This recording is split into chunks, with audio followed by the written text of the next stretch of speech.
Hello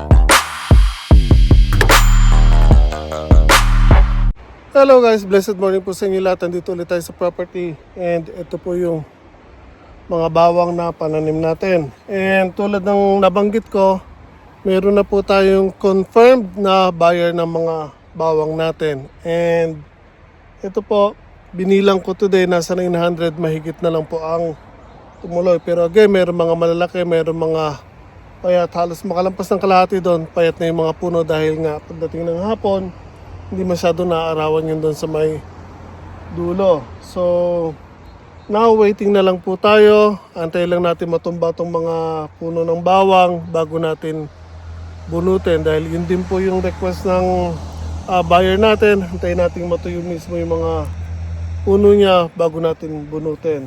Then, again, ang usapan natin, or namin, ay bibilihin niyo to lahatan. Then, per kilo niya po babayaran. So, yung price naman po, ibabase sa market dito sa lugar namin. Kung magkano ang presyo ng bawang, doon niya po bibilihin yung mga bawang natin. So, again, ayan, nag-umpisa na rin po silang magtumbahan, guys. Pakita ko sa inyo. Baliktarin ko lang ang camera. So, ayan, guys, tulad ng sinabi ko, makikita nyo, unti-unti na po natutuyo yung mga bawang. And yung iba po dyan ay nag-uumpisa na pong tumbahan. So, ayun po yung isa, tumba na.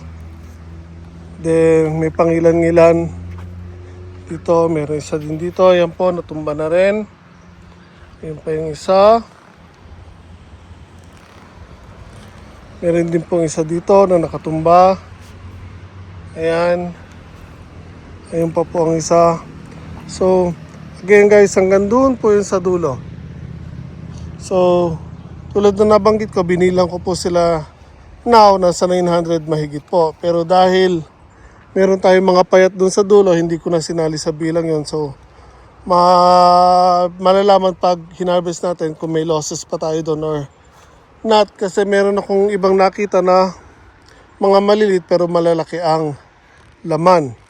So, tulad na sabi ko, sinilip ko yung sa may dulo dahil nga concern ako mga payat yung mga puno. Pero nung sinilip ko yung ilalim, yung kinapa ko, magaganda yung laman, malalaki. So, hindi ko naman pwedeng expect lang na lahat ay ganun, na kahit maliliit or payat yung puno ay malalaki po ang laman. So, buti na yung umasa tayo na kahit paano, meron mga malalaki pero meron din tayong expected na losses pag binunot na po natin. Pero again, all in all, kahit pa paano maganda po ang mga inilaman ng bawang natin. So, waiting na lang po tayo. So, siguro mga ilang araw lang ang antayin natin magtutumbahan na to. Dahil kahapon actually, nung nandito tayo, bubunot tayo ng makalawa. Then kahapon, pinakita natin doon sa buyer yung binunot natin. So, actually, nung makalawa, wala pa pong nakatumba dyan. So, ngayon ko lang po nakita yung ibang mga nakatumba. Kaya ibig sabihin, konti na lang ay pwede na po natin silang i-harvest. Yung isang to, ayan o, dumigilid na rin po. Or nag-start ng matumba. Sumabit lang siya doon sa katabi kaya hindi siya tumuloy. Yung isa doon, nag-uumpisa na rin. Nakapaling na rin. And pag ginawa ka natin siya guys, ayan, malambot na rin po. Yung pinakagitna na lang ang matigas sa kanya. Kaya siguro konting antayan na lang to guys. So, there again, thankful tayo kahit papano. Imbis na maghanap pa ako ng buyer, yung buyer na po mismo ang lumapit sa atin. So, blessed po tayo doon. Nagulat ako pero laking pasalamat ko dahil nangyari yon. So, kahapon sa simpleng pag-uusap namin, nabanggit niya na kung ano yung mga ginagawa niya mga business aside from dito sa gumagawa ng black garlic, meron din siyang ginagawa na yung persimmon na mapakla or mapait, sinasabit niya. So dried persimmons, gumagawa din siya din, binibenta niya rin. Nagbebenta rin siya ng mga fresh persimmons.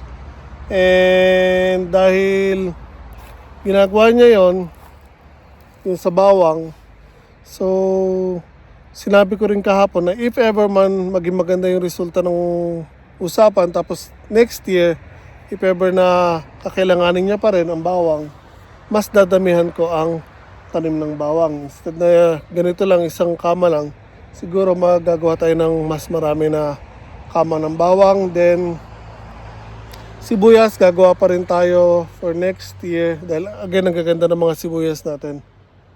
Ang hindi ko pala sure ay yung market kasi nga, nakaschedule ako for next week, pupunta ng JA at Nogyo para mag-inquire. So, sa quality ng sibuyas natin, wala po tayong problema. Ang gaganda po. Yung market na lang po ang kailangan natin asikasuhin. And again, for next year, nagpaplano ko na mag-focus sa patatas. Kaya gusto ko rin pumunta sa Nogyo or Farmers Co-op dito sa Japan para mas malaman ko anong magandang variety ng patatas kung yun ang ipopokus ko na itanim for next year. Dahil una, sa oras, ang patatas 3 months lang, makaka-harvest ka na. Sibuyas, inabot ako ng 6 months na now. So magse 7 months, isang buwan pa to. So papatak sila ng 7 months. So doble yung oras ng pag-antay natin. Kaya sayang.